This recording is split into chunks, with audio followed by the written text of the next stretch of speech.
Seriously अभ्यास करायला सुरुवात केली.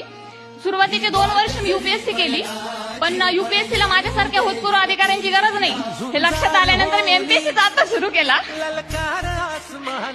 2016 ते 20 मध्ये मी एकूण पुण्यात राहून 3 मुख्य परीक्षा दिल्या, परंतु मला अपयश येत गेलं. याचं कारण असं होतं मित्रांनो की प्रयत्न माझे प्रामाणिक होते, पण माझे प्रयत्न दिशाहीन होते. कारण ते रयत नव्हती. कदाचित रयत असते तेव्हा तर मी खरंच लवकर अधिकारी झाले असते.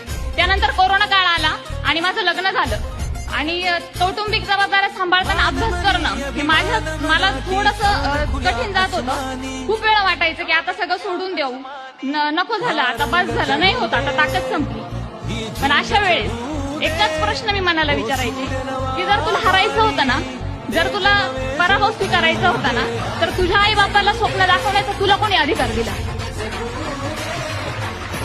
फक्त आणि फक्त ह्या एका प्रश्नावरती मन सुन्न व्हायचं, मागचा गेलेला सगळा संघर्ष आठवायचा, झालेला वेळोवेळी अपमान आठवायचा आणि पुन्हा नव्याने पेटून उठायचे, पुन्हा अभ्यास करायचे.